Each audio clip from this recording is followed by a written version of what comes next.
What's up, model pals? In this video I'll show you why I had to paint this Revell Ford Mustang 3 times, how I ruined stripe decals and painted them instead, running spark plug wires, painting a wood look steering wheel, and adding details. Let's get started.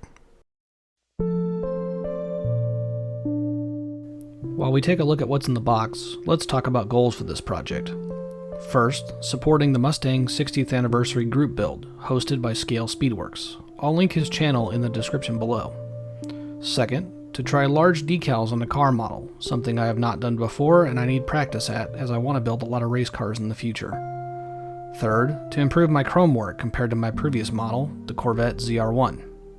Fourth, I wanted to try ride height modification for the first time.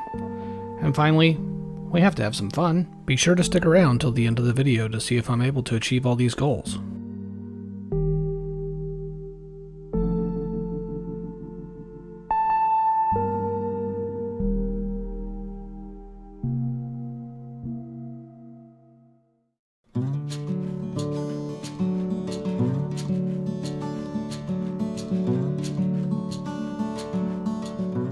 The first thing I wanted to tackle on this project was the bodywork and the paint, so I started by marking off the parting lines with a Sharpie and then sanded them down with various sanding sponges.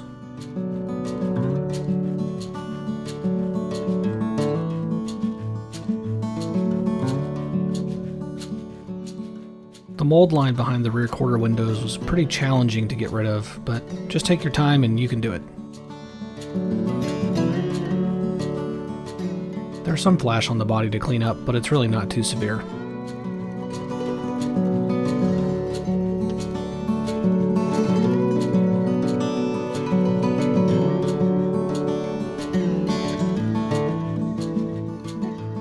I made the panel lines deeper with a Tamiya 0.2mm scribing blade. I thought I was doing pretty good and might finally have a model where I didn't slip and gouge the surface, but of course I did right here. Luckily it's easy to fix though. A little bit of Mr. Surfacer 500, sand it down, good to go.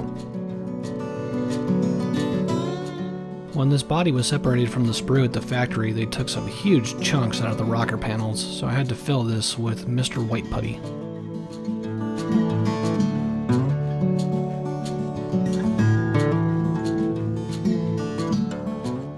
While I waited for the putty to dry, I gave all the chrome parts a bleach bath.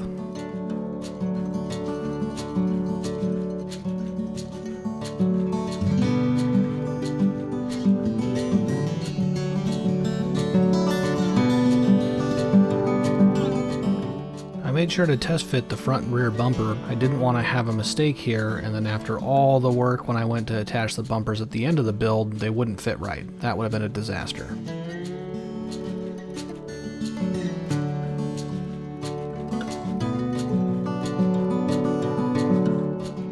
Mr. Surfacer 500 was used to close up a few small gaps, and then I started sanding the body.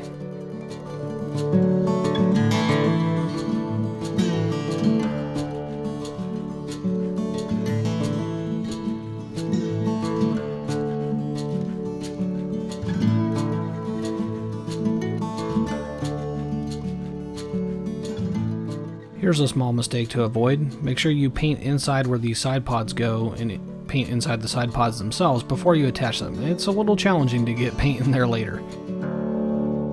That's the major bodywork done. Let's prime.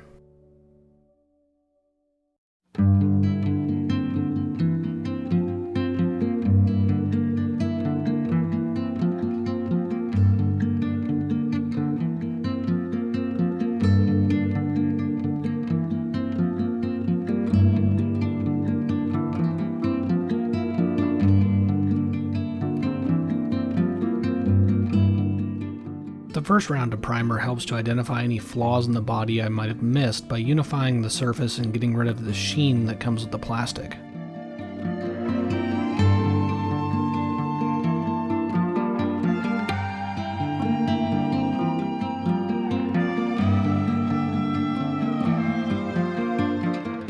After a few minor body corrections and a final layer of gray primer, it was on to paint.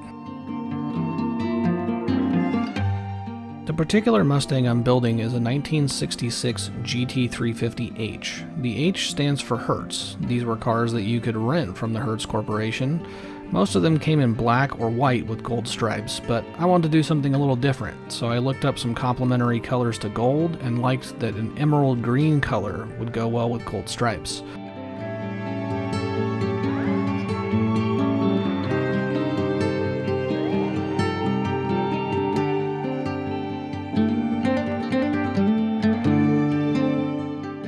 Since the paint I used was matte, I wanted to make sure I applied a gloss coat before I did decals. Sandwiching the decals between two gloss coats will help to ensure that there will be no silvering issues and that the sheen on the decal film won't be different because of matte paint underneath.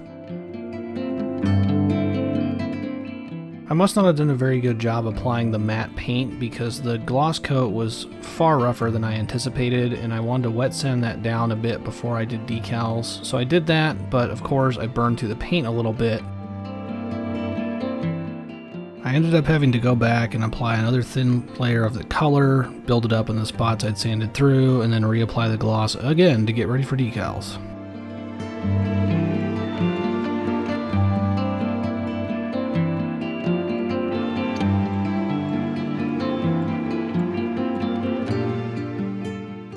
The decals in this kit actually seemed like they were pretty decent. I think I just didn't really know what I was doing applying them over complex surfaces, so if you have more experience, I bet you could do this with no problem, but for me, I definitely messed these up.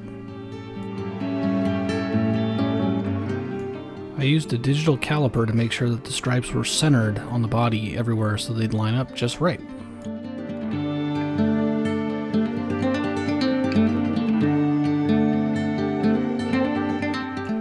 You may have noticed the stripes around the rear license plate were kind of messed up, but I figured the rear license plate was going to hide that, so I decided to keep going forward. But once I got here to the hood, I just couldn't get these to lay down correctly. I nuked them with setting solution, I tried everything, but as you can see here, I just couldn't get all the small wrinkles out, no matter what I tried.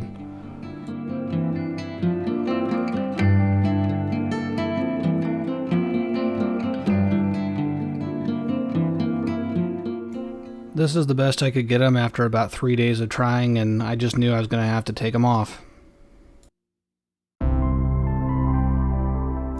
My friend Mr. BG over at BG's Model Workshop had a great tutorial about removing decals using tape.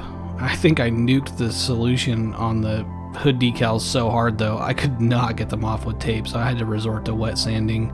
That really messed up the paint unfortunately, so we are going to have to repaint this thing for a third time.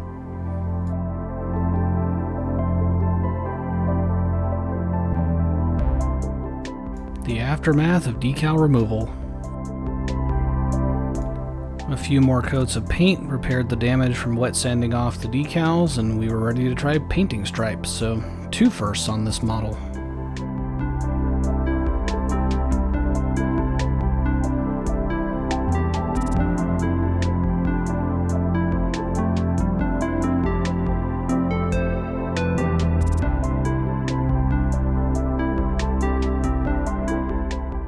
I used Tamiya 2mm tape to mark the center of the stripes, and then used 10mm tape on either side of that. That allowed me to space the stripes evenly and make sure that they were centered along the entire length of the body.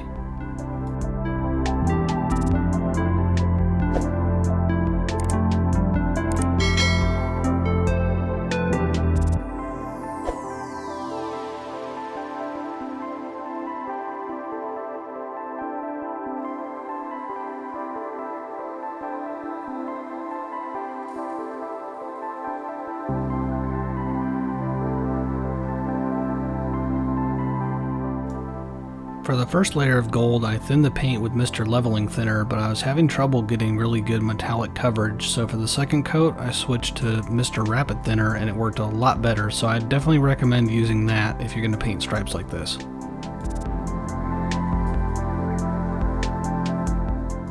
Here you can see the way the paint builds up along the edges of the tape, so I had to wet sand that down before I moved on to clear.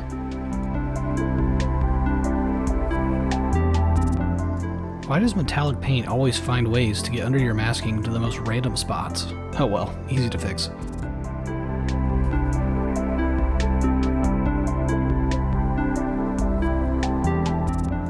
I probably don't sound like it right now, but I was really frustrated I had to paint this thing 3 times, and it really dragged this project out a lot longer than I wanted to, but what are you gonna do? Sometimes the models just want to fight you.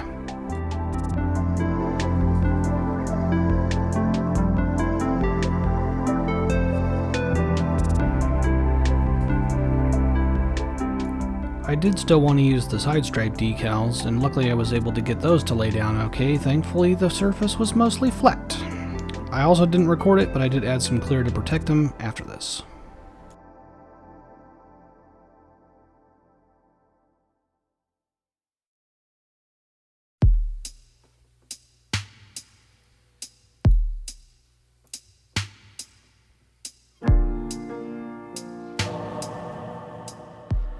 Remember my goal of wanting to try modifying the ride height? Well, thanks to Mr. Lynn's scale modeling, I had the perfect guide to do it on this exact kit. Mr. Lynn shows this same procedure in his build video of this kit from a couple years ago, so a big thank you to Mr. Lynn for the great guide on how to do this. I'll make sure to link his channel in the description below. Mr. Lynn is an outstanding modeler. I'm actually a little bit afraid, once you go and see how amazing his builds are, you're not going to want to come back here, but you know what? I totally understand. He is a phenomenal builder.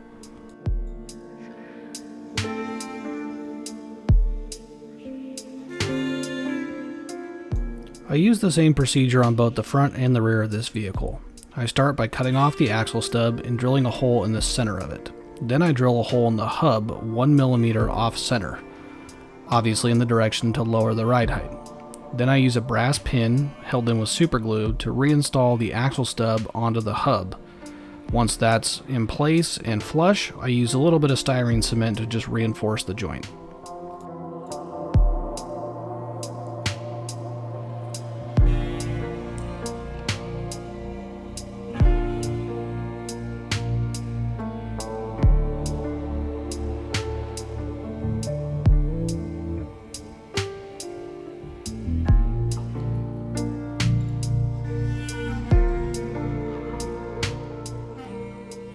Since I was running behind from the bodywork and the paint, having to redo that so many times, I decided to keep it pretty simple on the underside of the vehicle and just paint the chassis all primer black and then detail just a few things.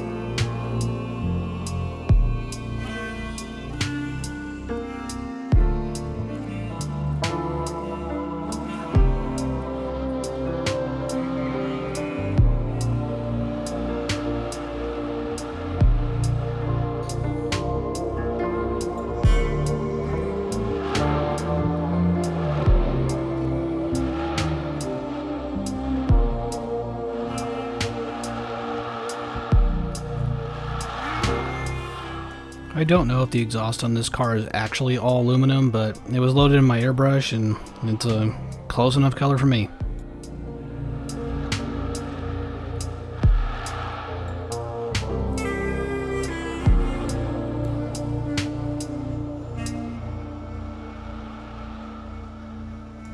All of the undercarriage parts were attached with CA glue.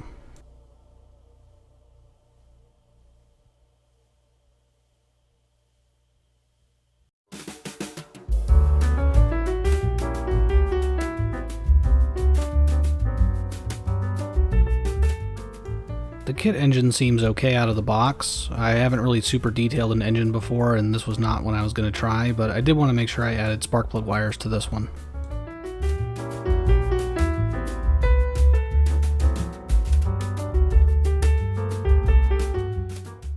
To add the spark plug wires, I drilled out the distributor with a number 80 drill bit.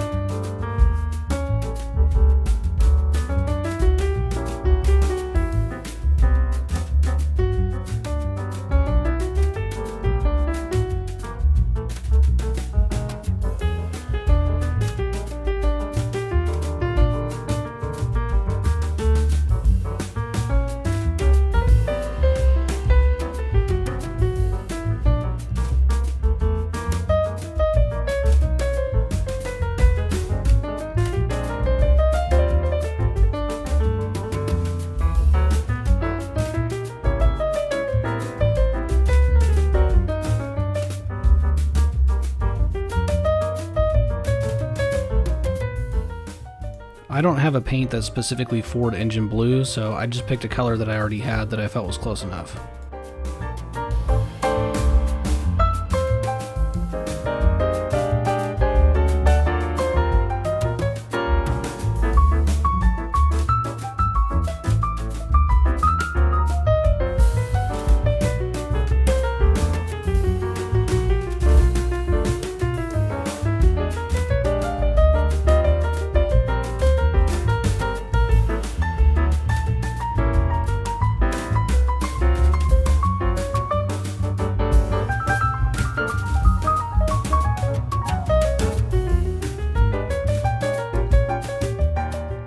The air filter was painted with Tamiya Deck Tan and then given a wash of Tamiya Dark Brown.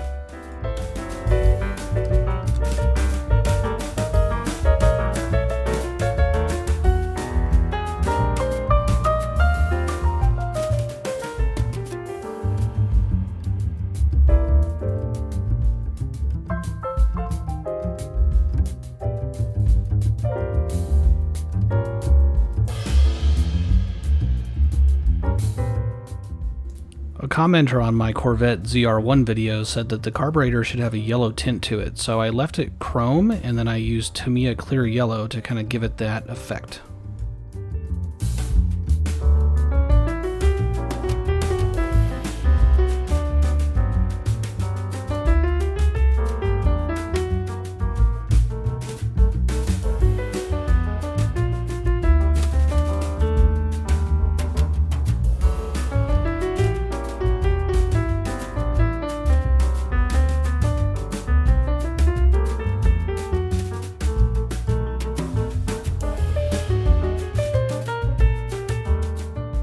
.30 gauge wrapping wire was used for the spark plug wires. I attached them to the distributor using CA glue.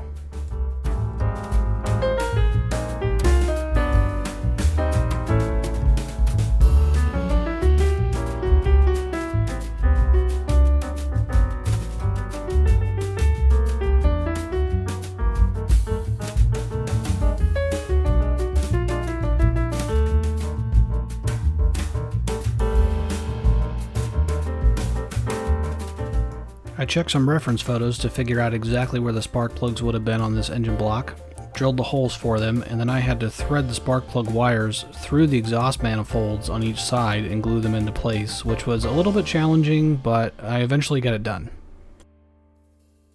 Once that was complete, it was time to install the engine in the chassis and move on to the interior.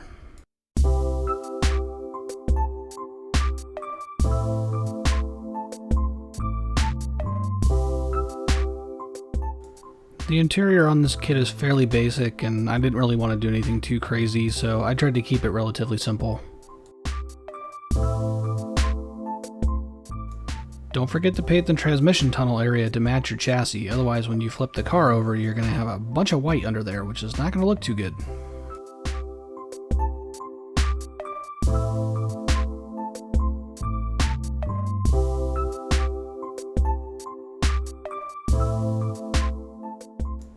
After the unfortunate mishap with my Corvette ZR1 where I thought I was painting a dark red interior that somehow turned purple on me, I decided to play it safe on this one and just stick to a black interior.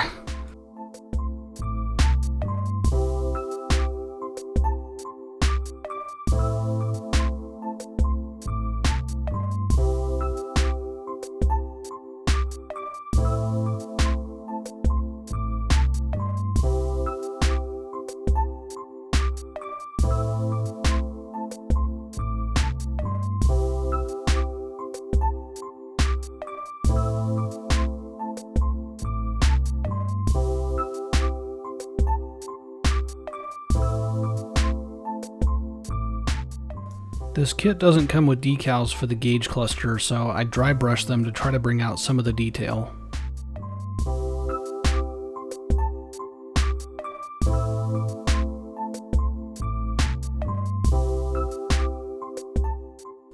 I used a drop of acrylic floor gloss on each of the gauges to simulate the glass.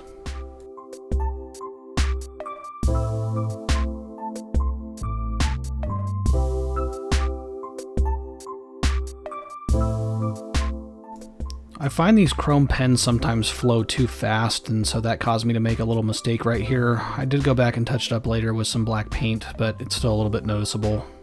I also got impatient and was trying to do the chrome rings around the gauges before the floor gloss was entirely dry, which caused the chrome pen to kind of bleed into the gauges. So again, I had to go back and touch that up.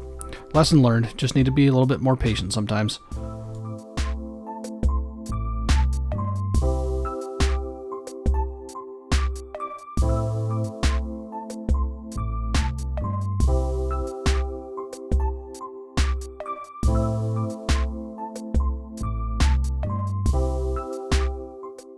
It's far from perfect, but I think it's a pretty decent dash.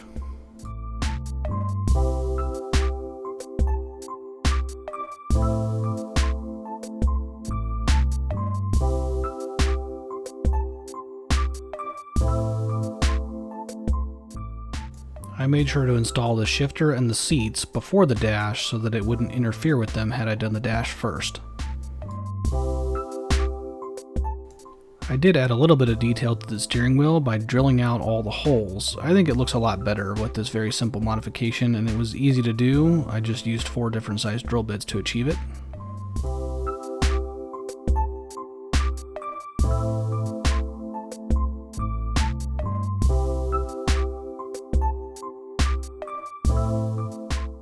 After priming the steering wheel in black, enamel aluminum paint was used for the spokes.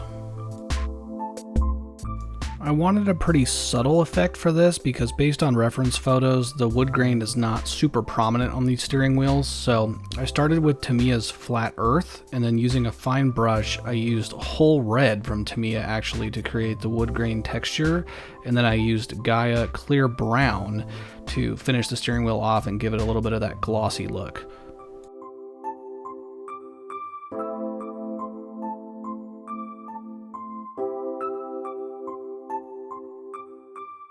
It's pretty subtle, so it doesn't show up on the camera that well, but when you look inside the interior, I think it looks pretty good.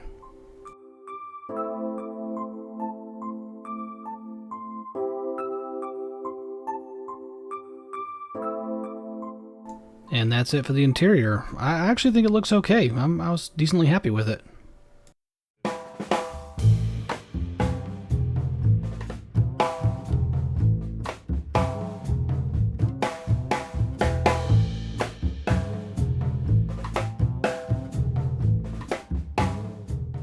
This car has quite a bit of chrome work on the outside of it, and like I mentioned at the beginning of the video, one of my goals was to try to improve that, so let me know what you think. Leave a comment below and tell me how you think I did. Did I do better than my Corvette ZR1? About the same? Did I do worse somehow? What can I do differently next time? I would definitely be curious to know.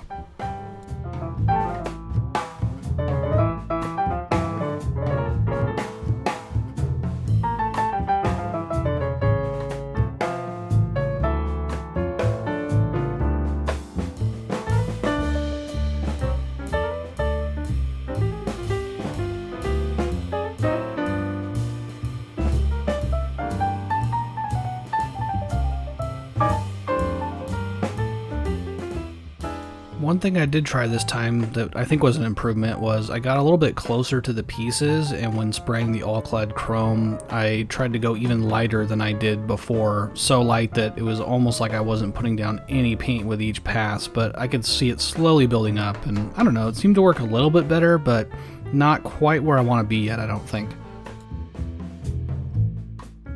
In a moment of crazy, I decided, yeah, I'll paint the emblem on the front of the grille. This was pretty challenging, but I don't know. It looks okay, I guess. I wasn't going to try to get the white in the center of it, though. No way.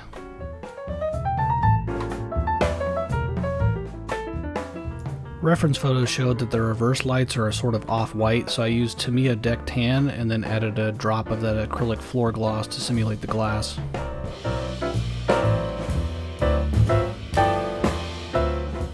Tamiya Clear Orange was used for the front blinkers, and then Clear Red was used for the brake lights. I didn't really know what to do for the side view mirror, so I just put a drop of that acrylic floor gloss in there to look like glass.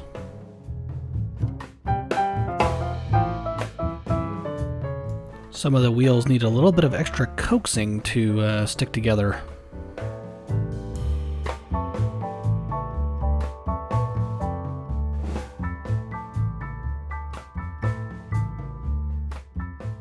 I will say, even though they're not perfect, I do think the wheels are something I did probably better than anything else on this project. I felt like the chrome sheen I got was pretty realistic, and even though I didn't film it, I was able to go in and add some black in the recess areas like the real wheels, and they turned out pretty good, I think.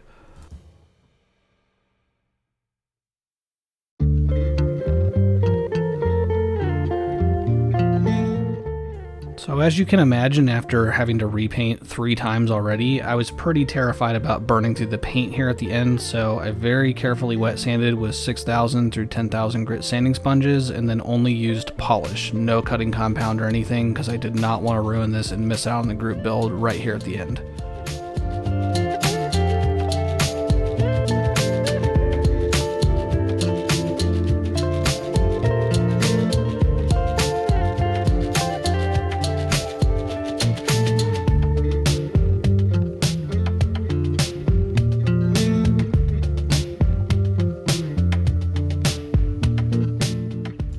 I needed to paint the engine bay and the interior in black so that way everything would match up at the end, so I very carefully taped off the entire body and got to work on that. I cut masks for the hood pins using a Display circle cutter.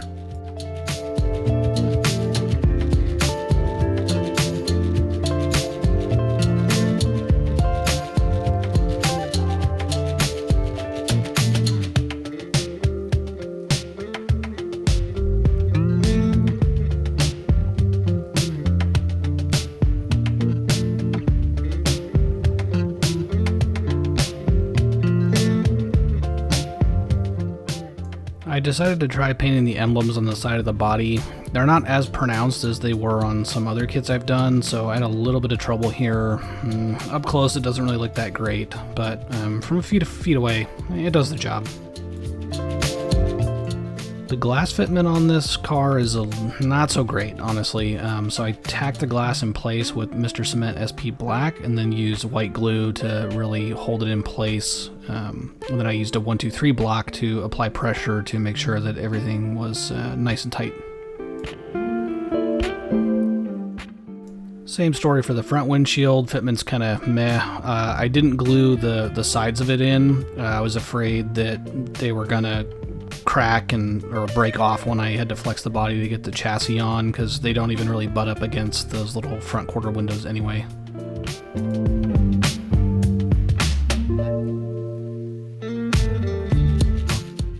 Next, I installed all the lights around the exterior of the vehicle. Of course, doing the blinkers, the front valance popped off and splintered the paint a little bit, which was annoying. I thought about smashing the model for a few minutes and then decided, well, I can always go back and fix it another time, so let's just keep moving.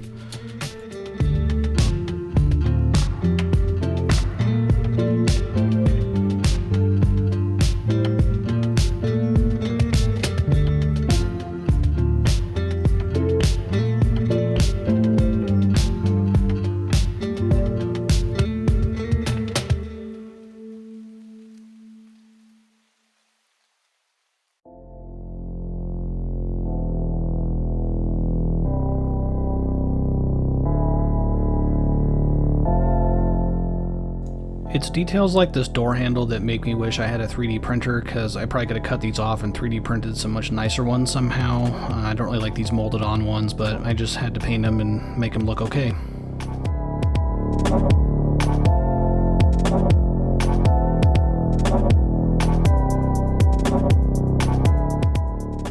To make the license plate look a little more realistic, I put it on a thin sheet of styrene that I painted black and then glued to the car.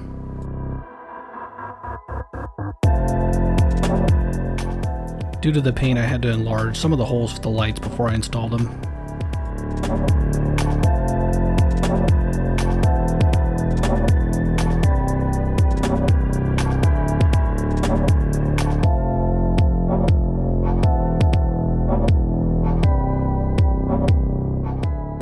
To me, a black panel liner was used to give these vents a little more depth.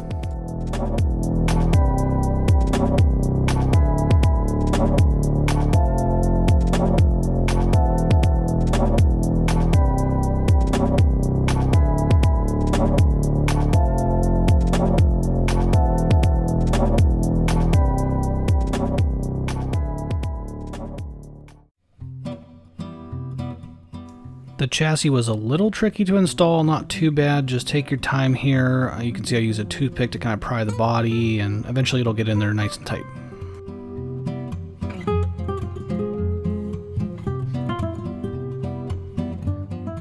At this point you have to install the front dampers, which for some reason made my alternator eject itself from the engine bay, but luckily that was easy to reinstall.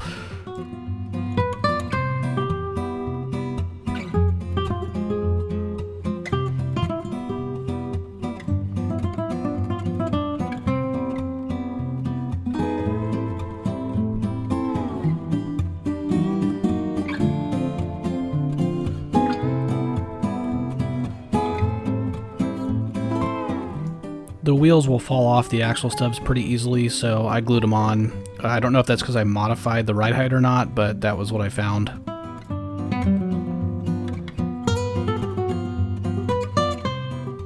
And with that, the model is complete. Let's take a look at the final result and talk about those goals and see how I did.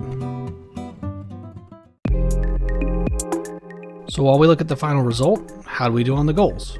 Well, goal number 1 we hit. Thank you to Scale Speedworks for hosting the group build. I'm glad I could participate and support you. Goal 2 didn't work out so well. I didn't get the decals to lay down properly, and although I recovered by painting the stripes instead, I need more decal practice clearly. For goal 3, I think I did slightly better with my chrome work, but still not up to my expectation, so we'll say we failed this one. For goal 4, achieved. I was able to modify the ride height, and I think it really was necessary to make this model look good. And finally, I did have some fun despite my frustrations and errors. The model looks okay in the end, not great, so hopefully I can do better next time. I welcome your feedback in the comments and hope you'll consider subscribing. Thanks for watching. See you again soon, pals.